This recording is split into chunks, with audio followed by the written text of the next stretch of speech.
Tilehurst End podcast by Reading fans for Reading fans. Hello and welcome to the Tilehurst End weekend preview. It was all going so well for Reading against Bolton on Tuesday until a 92nd minute equaliser shattered our dreams of what would have been a huge win in the northwest.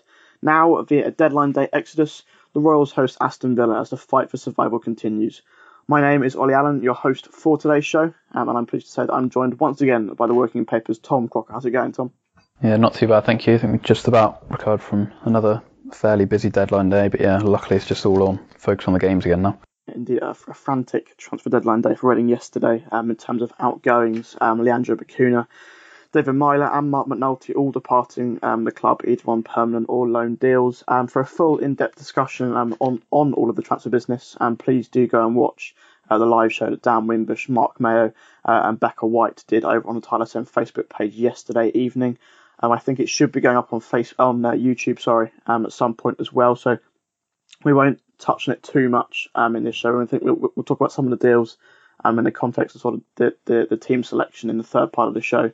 But if you do want more discussion on the window as a whole, do head over to Facebook and to YouTube. It has been a busy few days, of course, for Reading, with that 1-1 draw as mentioned against Bolton happening on Tuesday. And we'll look at that one going into this Villa game. The Royals, of course, led through Nelson Oliveira's penalty on his debut for the club, before a real defensive calamity really allowed Jack Hobbs to score his first goal in 6 years to equalise at the death for Bolton. I mean, I said this after the game, Tom, that even though we did pick up a point away from home against a relegation rival, we didn't lose, but mentally that will have felt like a defeat for those players. Yeah, it's happened obviously a few times as well. I think was it Rotherham this season they conceded one right at the end, and obviously they lost at home to Bolton as well. So that's 4 points Bolton have taken off Reading now, and they're still below them. So that shows a bit of They should have really done a bit better there. I think hopefully mentally it's not going to be such a problem. I think the point was made yesterday. That's the first sort of late goal they've let in since Gomez has come in, so it's not really been a trend under him as such. But yeah, the fact they just again haven't seen a game out, it's something that we've been speaking about for such a long time, and obviously that goal in particular, obviously, is, like you say, defensively they let the cross come in too easily, and just another header last minute. They knew Bolton would be good at set pieces, and yet they still haven't been able to deal with it. So yeah, I'm not sure Bolton are any great shakes, and I think Reading should still have enough to finish above them, but it does feel like points dropped, especially when you concede in the last couple of minutes. But I guess on the flip side, they're now, I think it's only 1 point, aren't they, off Rotherham after the last round of results, so they can flip it on their head like that. And I suppose if they win on Saturday, it's 4 points from the week and they look at it a bit differently. But I think straight after the game, I think they would have been a bit disappointed, but I think they'll be able to shake it off, hopefully, ready for the weekend. I don't think unless it keeps happening, it'll be particularly a mental thing under a new manager. I think what worried me a little bit was watching it on a not so legal stream, was that, just how poor Bolton were really, and how Reading just couldn't get the better of it, aside that really look as though they are certain to be playing in League One next season, and Reading may well join them. But I mean, it will be interesting to see how they recover from that late equaliser. I mean, obviously Jose Gomez is certainly very good at sort of selling a dream at his press conferences to the fans and to the media. Obviously his comment of truth be told, I love Reading FC a few days ago, I think particularly tugged on a few heartstrings. So hopefully he'll be able to pick his players back up again in the same way. On a positive note, 3 new signings did make their debuts in the game against Bolton, in the shape of Emiliano Martinez in goal, Matt Miazga in defence, and of course Oliveira, a striker and goal scorer up front. It did very much feel like a new look side, Tom. And obviously I know we said we wouldn't talk too much about personnel until we pick up our third lineups later on, but the transfer window does seem to sort of injected a bit of life into the club, and hopefully that will show on Saturday back in front of a home crowd, which I believe will be the biggest attendance at the Mansstad so far this season. Yeah, it sounds like it will be. Obviously the Villa end will be packed out as normal as well, so that'll help it. But I think before the window there wasn't too much optimism despite the managerial change. I think people just looked at the squad and it still weren't entirely convinced. I think I was feeling a similar way until the last week or so, really. I think bringing in Martinez and Oliveira as 2 massive signings. I think they needed a better keeper and a better striker, really. So obviously it's still really early days. Those two haven't played football season until Tuesday night, so whether they can carry it on consistently will be another question. But just bringing in those new faces, and I think equally as important was to reduce the size of the squad, which up until yesterday didn't really look like it was going to happen. They brought in 5. I think similar sort of senior number players have moved out, but they've moved on a few more now, which I think that will just improve the whole mood around the place on a day-to-day basis, and they need a tighter squad to try and gain some sort of fighting spirit towards the end of the season. So I think that's just as important, and they've added in some real quality players who I think come the end of the season they'll find clubs easily in the Championship again. So I think they're players who are good enough to. Reading have done quite well to get hold of them, albeit on loan deals. But I think should they stay up and should they all play well, I think they could end up keeping a couple of them as well. So the signings in particular, I think they're a massive boost. I think the fans are now much more confident despite that late goal the other night. I think they're seeing that they're playing much better. Like I say, the gulf between them and Bolton seemed to be quite evident. So I think there's much more confidence about it. And there's still lots of games to go. There's plenty of time to make up these points. So it's 17 league games ago. I said yesterday that's half a season in some European leagues. So it's still an awful long way. And I think there's plenty of quality in that squad. We've said it before, but I think now with these new signings, it's just, like I say, injected a bit of life. And I think that they'll pull away from trouble sooner rather than later, hopefully. Very, very optimistic of you. Considering we're still in the relegation zone, but but like you say, they've picked up a few points in the last few weeks. I think just the way they're playing, I think it's going to only get better and better as it goes on. Obviously, they do need to get some wins though, pretty soon. Otherwise, they will stay stuck down there. But it's only 1 point off Rotherham now, and I think they're good enough to get away from there.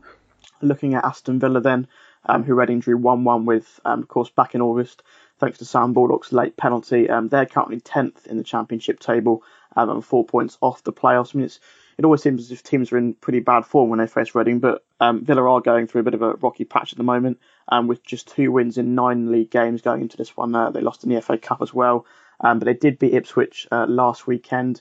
How much you can take from that, I'm not too sure, but they are the favourites for this one though, at 11-10 according to Odds Checker. #GamblerWare. Reading are 23-10, and the draw is 5-2. Would you put Villa as the favourites for this one then, Tom? Obviously, we'll talk a bit more about their squad in a minute, but is this game, I think obviously after only drawing on Tuesday night, a game that Reading needs to be winning, or is it a point, against what on paper would be, a good side chase in the playoffs, not too bad a point?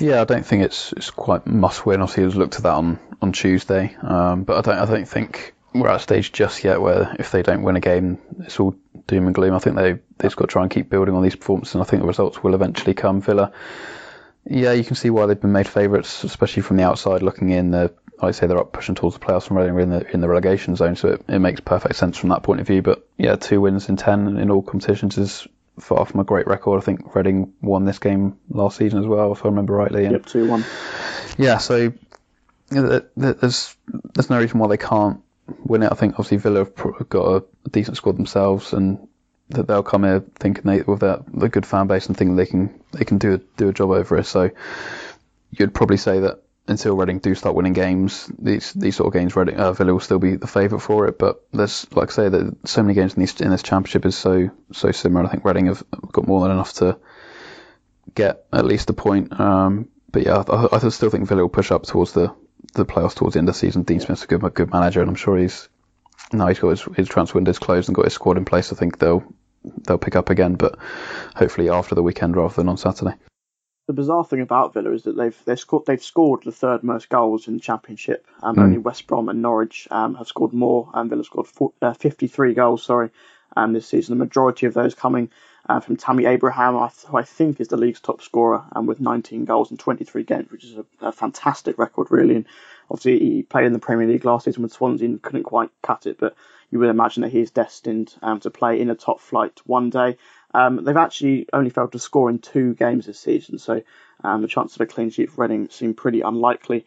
But on the other hand, though, Villa have actually conceded the third most in the league as well, only behind Ipswich and Rotherham, with 46 goals. So maybe we are guaranteed goals in this one. But so Villa obviously very strong going forward, but not so much at the back. And obviously that is perhaps why they've made 2 seemingly very good defensive additions on deadline day yesterday, in the shape of Tyrone Mings, who's arrived on loan from Bournemouth, and Frederick Gilbert on a permanent deal from SN Khan.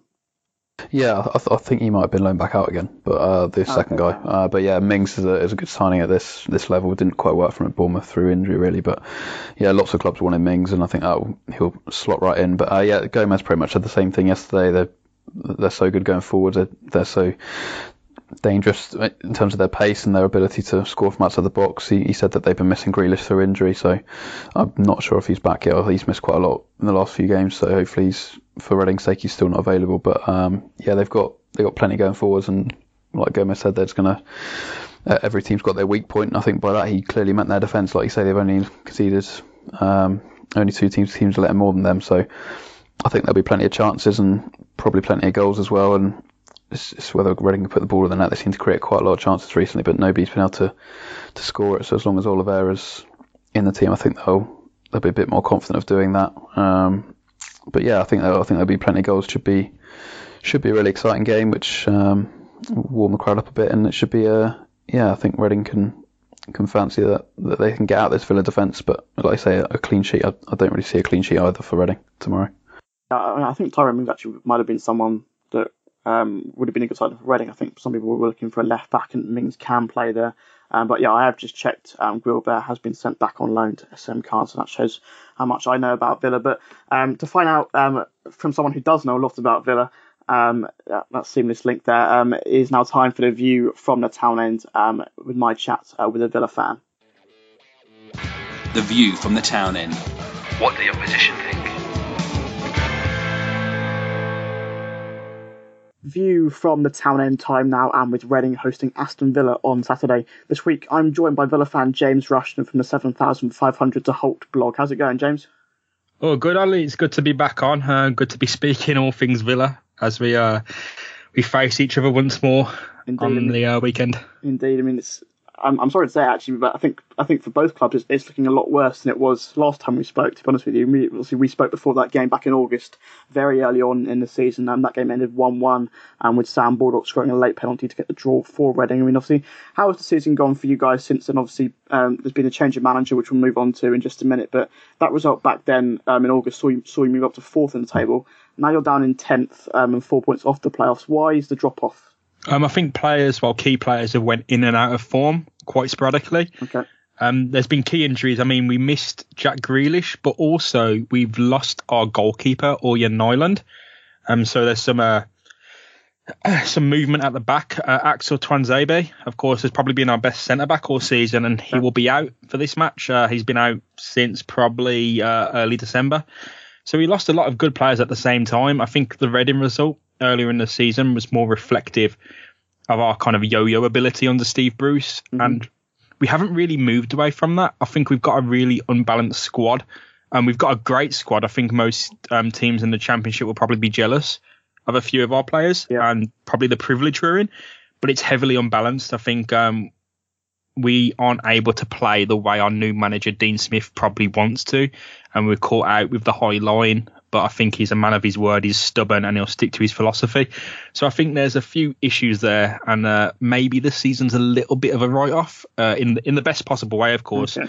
And we're not rooted to the bottom of the table like Ipswich, so there's still things to play for. Yep. But I think a write-off in the best possible way. I was going to say, someone like Tammy Abraham, I think a lot of Championship clubs would look at a player like him and think he would be a key player in any of their sides. But I think just looking at the table, I think you've scored probably the third or fourth amount of goals in the division, but also conceded quite a few as well. And we'll move on to that in a minute. But I was going to talk about that change of manager. Obviously, it was quite high profile. Steve Bruce being sacked after a run of one win in 9 games back in October. Dean Smith, as you mentioned, poached from Brentford to replace him. Was that the right decision for you at the time? Is it working so far? Absolutely, but I think it should have probably been made in the summer. So we had a bit of time to better make his squad. Yeah. He's still operating under Steve Bruce's squad. I think one of the biggest casualties of that was Yannick Bolasie, who didn't really see any future for him at Villa, because we're not going to sign him under this new philosophy we have. We're going to be looking for younger, cheaper, and probably better players. So we had a few casualties. It was probably the right decision to sack Steve Bruce and hire Dean Smith, but I think he has been a bit of a baptism of fire. We had a bit of buoyancy when the leash was taken off. Players like Grealish and Abraham could kind of do what they wanted attacking wise, and press as a really decent front three or front four, because Grealish will be playing as a number 10. But since we lost Grealish, we've lost a lot of balance in the side, and we haven't really found the correct formula until maybe extremely recently, talking the last game. When we spoke back in August, you said the promotion was very much the aim. Phil, I went back and listened to the chat we had this afternoon, and I think you were actually quite confident of the promotion going into that Reading Villa game. Obviously, you mentioned a few minutes ago that you do think the season might well be a write-off now. But why do you think the season might be sort of now not possible for promotion? It seems like we depend so very much on individual performances, like Grealish, and when he's out, for a sustained period of time, it looks like we don't have much to do. I mean, we've kind of found a sort of solution at the moment, and that's probably to rein our play in a bit and not play so much on the front foot. But I think it was a very reluctant move for Dean Smith to make. I think we was all confident of promotion at the start of the season. When Dean Smith joined, that really changed. I think we all wanted to give him a bit of time and build his squad. That kind of went out the window when he started winning so much games at the start of his round. We thought the sky's the limit, and then we were humbled. I think it happens to all clubs. They get overconfident. I think it's pointless being a football fan if you're not going to overhype or get wound up by anything. If it was rational, I don't think we'd be watching it. So in terms of promotion, it's still there. I'm not going to kind of write it off, but we need to get our act together and start actually performing if that's going to happen. Otherwise you may as well write it off. If you're not serious about promotion, if you're not going to try and win these games or adapt to win these games, it's got to be a write-off and a rebuilding process again. You mentioned Dean Smith trying to sort of build his squad there.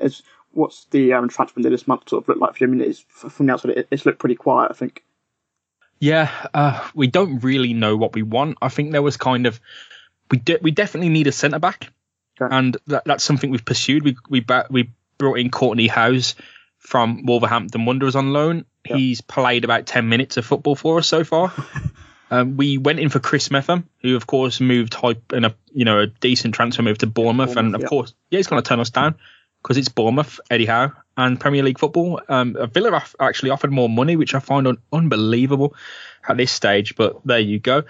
We're still looking for a centre back. Whether we get one in before or eligible to play on Saturday is another kettle of fish. I think they're talking of Tyrone Mings, Ben Gibson, for God's sake. And there was also talk. Fantastic. One of the best links today was the midfielder Nathaniel Chalobah from Watford.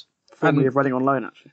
Yeah, of course, and he's been around the block. He succeeded at Napoli, and it didn't really cut it at Chelsea, but most players don't. Like Tammy Abraham he isn't appearing for that Chelsea first team, and I think we're looking for these younger, hungrier players, not just so we can be the best team in the Championship and go up, but so we can be sensible and sell these players on for more money than we bought them for, and thus kind of fall in line with being a sustainable football club, which is what most teams in this league should be looking for. Moving on to the weekend then, what did you make of Reading back in August? Have you seen much of us since then? I haven't seen a great deal, unfortunately. I think that comes hand in hand with what's happened to you guys, and for sure. I think it's a real shame because I do believe that Reading should be fighting at least for a mid-table position, and it hasn't really gone that way. I thought Paul Clement would change it around, but it seemed that he was too stubborn and unwilling to rectify any mistakes he made. And I'm not sure what to make of the new bloke you've got in charge because, frankly, I don't know anything about him. I think you would be more well-versed to speak on him than I am. I'm not going to go out on a limb and say, it's going to be positive or even negative because I don't know. But I think it's probably the right move to have made because Paul Clement, it seemed very dour and negative under him. And I don't know if that was better than having Jaap Stam or not. I'm not too sure there. I mean, you'll have to fill me on that. Yeah, I mean, it was all much for muchness, really. I think, obviously, Clement survived relegation at the back end of last season, but then wasn't really quite given the funds or sort of he wasn't quite sure who he wanted to bring in back in the summer. And that's really been in contrast, actually, to Jose Gomez's first window, where actually I think all fans have been really, really impressed by the transfer business this month, bringing the likes of Nelson Oliveira in on loan, Lewis Baker in on loan, Matt Miazga came in from Chelsea the other day as well. So hopefully, obviously, a few of them might make their debuts tonight. We're recording this on Tuesday evening, and so hopefully a few of those might make their debuts tonight against Bolton and be raring to go against Villa at the weekend. But as for yourselves, then James, who should Reading fans look out for at the weekend? Who might be the key player for Villa? We've got to look for John McGinn because Villa's midfield has been terrible. to say the least, since Jack Grealish went, because a lot of pressure. It's not on their ability. I'm not going to criticise the effort they put into games. Yeah. But without Grealish, there's a lot more focus on them, and I think players like McGinn, Glenn Whelan, Conor Hourihane, they're finding that they're getting double or triple marked out of a game, and a lot more pressure's falling onto them. I think they're kind of learning how to cope. So that probably comes at the worst time for you guys, for them to learn this, because we got hammered 3-0 by Wigan when they were still really under fire. And that's probably the kind of result you guys will be looking for. Yep. But I think our midfield has adapted a bit more since that game. I'd like to think so. I'm not sure trips to Reading have been especially fruitful for us. I remember a good one that kind of reversed our away hoodoo when we first got relegated. But it's been a bit mixed for me. I mean, I'm probably talking rubbish now because I can't actually remember the last game we played at your ground. But 2-1 at the start of last season. I think we won 2-1. I think. Yeah. I watched that. Yeah, and that was when we were calling for Steve Bruce's head before it changed around. But yeah, those things always turn out the same. The key player for us will be John McGinn, because, as I said, our midfield has adapted. We've sat Whelan and Hourihane deeper, so McGinn can play as a 10 behind a striker and 5. And I think he'd have probably had about 3 or 4 goals the other day if he actually had his shooting boots on, because he finds the lanes, the right avenues to run into, and he has got a decent shot on him when he wants to. So I think John McGinn, in absence of Jack Grealish, is a man you're going to have to watch out for, if you're not watching out for Tammy Abraham, of course. Finally then, James, how do you see the game panning out? Can I get a score prediction for Saturday from you? I'd like to say we're going to win, and we're going to reverse this kind of weird curse that's going on right now. And this, we're down in the doldrums a bit, which sounds ridiculous. You look at the position Reading in, and I think I'm speaking of utter blinded by privilege here to be up that table, as far up that table as we are, away from the relegation battle. But no, we are in a bit of a hoodoo at the moment with the way we play, because it seems some teams beat us, then we win the game having played the exact same way. There's no improvement; it's the exact same way. I think 1-1 will probably be the most realistic result in my mind, and I think that's what's going to happen. As I say, we are recording this before Reading play Bolton on Tuesday night, so my feeling may well change close to the weekend, but I think I'm going to say 2-2. I mean, you seem to score a fair few goals, obviously with the likes of Abraham and Jonathan Codger as well, but also concede quite a lot too. Would that be a fair assessment? Yeah, I think we are unable to defend a long ball over the top, and not every team plays a long ball. I'm pretty certain there's teams in the lower half of the table that aren't playing the long ball. But it's always going to be situational. If you see a striker running into an avenue and you can ping it through to him, that's something that defeats us every single time. We are unable to defend it. I think we're going to be open, because we like to really try and play on the front foot. And some people look at that as the right way, and some people see it as naive. That's wherever you fall on this footballing spectrum is what you'll think. Well, I mean, as I say, obviously Nelson Oliveira likely to be Reading's new striker. We haven't seen anything of him yet in a Reading shirt, so it'll be interesting to see whether Jose Gomez sort of changes his system to try and adapt Oliveira and potentially playing that over the top football to try and get the better of Villa. But my thanks then to you, James, for joining me on The View from the Town End again this season. All the best on Saturday and for the rest of the campaign. No worries, thanks for having me on, Ollie. I just wanted to bring something up. There's a bloke on your blog, Holte Royal, who's doing a mental health and suicide awareness walk from the Three Guineas pub, and that really caught my eye. So I hope Villa fans and Reading fans join that, walking from that pub to the Mendaski Stadium. It's something I've tried to support through, impotent retweets. Yep. So hopefully it can get a bit more of a platform on here. Yeah, fantastic initiative there from Johnny Hunt. I think it's 10:30 a.m. from the Three Guineas pub, which is just outside Reading Station, walking in awareness of men's mental health and suicide prevention. So that's a fantastic cause. So Reading fans or Villa fans, indeed, thanks James for bringing that up. If you can get involved with that, it'd be fantastic to get a lot of people doing that walk to the stadium. But it's now time then for me and Tom to discuss Reading's team news ahead of the weekend and pick up preferred lineups for the game. Get social with the boys. Find them on Twitter at the Tilehurst End and facebook.com/the Tilehurst End. Welcome back to the Tilehurst End weekend preview ahead of Reading versus Aston Villa this Saturday.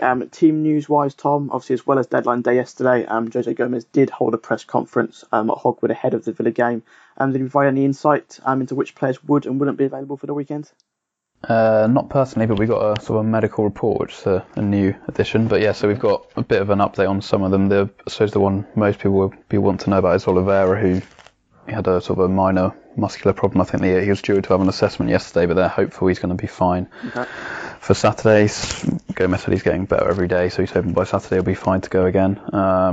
The other ones really all the sort of same as before. Yakola missed on Tuesday with an Achilles injury, so he's out now. So Walker will be again on the bench. And the other ones, Baldock, significant thigh injury is the wording, and Gomez said he's expecting him to be out for at least 2 more months, so we can't really count on him for quite a while. And then the other couple of longer term ones, Abita's due to have his third operation next week on his knee, and then Said Zatalai ongoing, some sort of quad hip problem. It's not close. I think they're saying at least a month again for him. So yeah, still it's the injury list is getting a bit smaller. Richards, McShane, John O'Shea are all training as normal, so there's a few more options at the back, which could come into play this weekend. And then I think the only other one is Bodvarsson missed the other day because his partner was having a baby, so I think he was carrying a small knock as well, but I think he's perfectly fit to play at the weekend, so he could well be involved. So I think that's pretty much everyone. What would your chosen lineup be? And obviously, I'm sure both of our starting 11s actually would have changed a fair bit from when we last did this ahead of the Derby game 2 weeks ago, obviously with all the new signings. Yeah, absolutely. Some of them have moved on as well, but yeah, so I'd obviously stick with Martinez in goal. Back four, I know Gunter came in on Tuesday, but I'd switch Yedon back over to right back. Play Blackett at left back, even though he's been a bit out of favour, it looks like, and then have Moore and Miazga in the middle. And then central midfield, obviously Bakuna's gone now, so I'd have Frinamoto and I'd have Lewis Baker alongside him. And then in front of them, Aluko again on the right, as he played at Bolton, Swift and Barrow, and then presuming he's fit, Oliveira up front. My team is very similar, the same goalkeeper and back four. I think Tyler Blackie, I'd agree, does need to come back in at left back just for balancing the side. And I think, to be honest, I think Chris Gunter's days at Reading may well be numbered, and we could see him move on in the summer. Obviously, he didn't have the best game on Tuesday night and not played much under Jose Gomez. But in midfield, I've gone with Frinamoto and John Swift in that holding role. Obviously, Swift dropped back there midway through the second half against Bolton. My sort of thinking behind that is sort of to allow Sonny Aluko to play the central role behind the strikers. I think that's probably his best position. I think I'm not sure I ever thought I'd be moving players around to accommodate Sonny Aluko into the side, but here we are. On the wing, I've gone with Mo Barrow and Gareth McCleary, obviously came off the bench on Tuesday and won the penalty. Debate football or not, but McCleary himself seemed to think it was Stonewall. But and then obviously Nelson Oliveira, if he's fit, I'd agree, up front. We'll begin talking about the strikers then, Tom, obviously, because where does Oliveira's arrival sort of leave the other forwards at the club? Obviously, Oliveira scored on his debut, and we've both picked him again this weekend if he's fit, and he is very much expected to be first choice between now and the end of the season. I'm not too sure if there's a deal in place to sign him on a permanent deal in the summer, but obviously Mark Minoletti's gone to Hibs yesterday, but Yaku Meite's move, or rumoured move to Amiens in France, fell through, and obviously John Daniel Bodvarsson does seem a bit out of favour as well, and Danny Loader isn't getting as many chances as he was. Yeah, I think it's, like you say, it nearly left Meite out of the club completely. I think he hasn't quite fit into the system. He's been carrying that injury for a little while as well, trying to play through it, and that probably hasn't helped him really in the long run. But he's here now. I'm sure he'll play his part between now and the end of the season. But Oliveira has come in and will be first choice. Like I say, Bodvarsson has had his injury problems as well. I think he's still got a big role to play between now and the end of the season as well, even if it is more as an impact sub. And then Danny Loader, I think Gomez likes him. Obviously there was some calls for maybe to loan him out, but he's very much still here and still part of the plans, and he's probably going to have to make an impact from the bench. Obviously he still hasn't scored a goal yet, so it's hard to imagine him coming back in to start. I mean, if Oliveira's injured tomorrow, possibly he could get a game, but I think it's going to be more down to him to come and make an impact off the bench. I think I think they'll all get minutes, they'll all get games, but Oliveira's very much going to be number one, I think, and Meite possibly will play more from the wing now with Bodvarsson as the sort of the second backup striker. But they're still pretty good options, aren't they, for Gomez to play with if he needs to. If Oliveira's out, it's not going to be a massive disaster. Bob Arson, can still very much do a job, and he played pretty well against Forest when they won at home. So yeah, there's plenty of good options there, and so they'll all play some sort of part now they're still here after the window's shut, and yeah, hopefully Oliveira can continue on from how he left off on Tuesday night. Yeah, I think you only need to look at the reaction of sort of fans of the clubs around Reading when they signed Nelson Oliveira, and certainly a quality of player that those clubs might not have been able to get themselves. But obviously, I think with all four of them, if they are fit, whether all four of them make the match day 18, I think it's probably doubtful. I think obviously Mato could potentially move back over onto the wing because he doesn't quite fit this system under Jose Gomez, but that will be interesting to see obviously his mentality as well. We don't know how close his move to back to France came yesterday, but it'll be interesting to see if he can work his way back into the team. The one difference in our lineups does come in midfield, where you went with Lewis Baker, Tom, and I went with Gareth McCleary. And I think really those decisions are sort of based around the departure of Leandro Bacuna, who of course joined Cardiff yesterday for what was rumoured to be around £3 million. I mean, there's been a lot of discussion really as to sort of who will fill Bacuna's position alongside Rinomhota in that holding role, because aside from those games that he missed through suspension over Christmas, Bacuna's virtually been a mainstay in this Reading side. I think he's probably in the top 5 for minutes played for Reading so far this season. So certainly, sort of a gap to fill. But in terms of options to replace him, obviously, as I said, you've gone with Lewis Baker, and I went with John Swift in there to allow Luca to play more central. And obviously, Liam Kelly may well be an option too after his move away from Reading failed to materialise yesterday, and while Saeed Eztalahi is still a few weeks away from injury. Yeah, I think when Baker and Ajaria first arrived, something Gomez said was they can basically play in any of the positions in central midfield. So I think in his mind, when they both came in, they sort of jumped up to above Liam Kelly in the pecking order for one, and then obviously Bacuna, they were happy to move on for that fee. So I think they're more than happy with the options they've got, and there's plenty of players who can fill that role. But I think it is a bit of a worry, the Bacuna situation. I think that's him and Ilori leaving, that they're good. I think they're pretty good fees, but that could be, on paper it's been a good window. But if those replacements that come in aren't up to scratch, then it will suddenly look like a bit of an oversight maybe to let them go, because Bacuna is an interesting one to replace. Like you said, there's no real like for like that you can see immediately, so they might have to change the way they're playing a little bit. But yeah, I think Baker, he's coming on loan, he's going to want to play games. I think Gomez is going to give him games, and I think this could be a good opportunity for him to get in the team alongside Rinomhota. Should be a decent balance. And yeah, like you mentioned, Kelly there, Gomez wanted him to go out on loan and come back in the summer, but he said if he stays he'll be perfectly happy, and he'll give him some chances, but he can't promise he'll play every game, so he'll get a chance at some point. But I think having brought Baker in on loan, you need to give him a bit of an opportunity. I think with Bacuna gone, it frees up a bit of a gap that maybe he can plug from the start and see how he gets on. And there he did okay when he made his home debut before off the bench. So yeah, for me, I'd put him in there and sort of leave the front four as it is. And yeah, I think Swift has been playing pretty well in more advanced position. Obviously, Luco is a bit of a dilemma where to play him, but yeah, I think there's good options in that central midfield despite Bacuna going, but maybe all of them aren't quite like for like. I think what we've heard from fans of clubs that Lewis Baker's been at in the past is that he plays his best football when he is getting regular minutes, and doesn't quite perform to high standards when he's sort of getting minutes here and there. I think Liam Kelly's only appearance so far on the Gomez was the United Cup game. So it'll be interesting to see, whether now that he is, sort of confirmed here until the end of the season, whether he gets more games. And what I find interesting actually from Bacuna's first interview with Cardiff was that he said he'd known of Cardiff's interest for a couple of weeks. So, whether that is true or whether that's just sort of the classic thing that a new player says when they're signed for a club. But, if that is true, Gomez was obviously content with, not lining up a replacement for Bacuna. Obviously sees perhaps Baker as that short-term replacement, at least until the summer. A quick point on the goalkeepers as well, obviously, because one man who wasn't able to find a move away from Reading on deadline day yesterday was Vito Mannone. Do you know if there's any reason for that, Tom? Obviously, Emiliano Martinez has come in, and we presume to be the number one goalkeeper. I mean, he did look a bit shaky actually with the ball at his feet against Bolton. Obviously, Anthony Cole himself is currently injured. And then there's Sam Walker as well, who was on the bench on Tuesday. I mean, that's 4 senior goalkeepers at the club, which you could even argue is potentially, too many.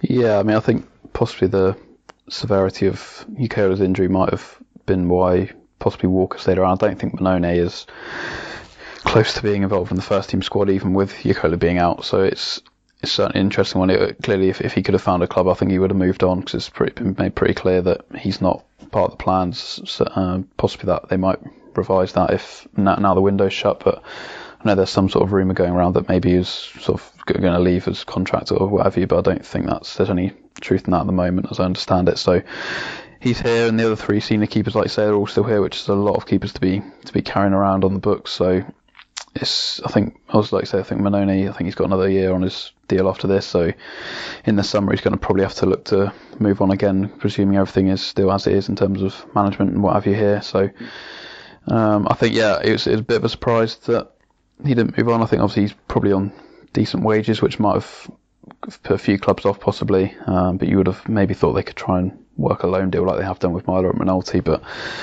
yeah, I think it proves it's just not easy to just ship players out as perhaps we wanted to. There's some players just you can't agree a deal with everyone, and perhaps there wasn't a club who wanted to come in and loan a goalkeeper maybe. So yeah, he's still here for now, and there's a couple of obviously other options maybe in the next few months that he could take, but right now he's still part of not part of the squad, but part of the club anyway, and it's going to sort of roll on for a few more weeks, I think, until possibly even all the way till the summer when they'll reassess it again. But yeah, having four keepers is far from an ideal situation, I think. But like I say, with Ukola out, it's pretty much just Martinez and Walker as the senior two at the moment who are going to be, I think, involved on match days. Yeah, I think Mark made a good point on the deadline day show on Facebook yesterday, actually, that it's not often the clubs are in the market for a goalkeeper in January. Obviously, Reading brought one in Martinez, but not so many clubs are sort of interested in signing a new goalkeeper midway through the season. That's potentially why it was difficult to let Mannone go. Prediction time then for this one. Obviously, we were both denied points in the prediction league by that late goal on Tuesday night. Tom, I was denied a correct 1-0 scoreline. But what are you going to go for against Aston Villa? I think, like we touched on earlier, I do sense a few goals. I think it is going to be a really good game. So yeah, hopefully it doesn't just peter out now. But I think it is going to be a entertaining one. I'm going to go for a 2-2 draw. Actually, I think Villa they're still a quality side in this league, but I think Reading have maybe turned a bit of a corner return performance and can pick up something. So yeah, I'll go for a 2-2 draw, which I think wouldn't be the worst result either.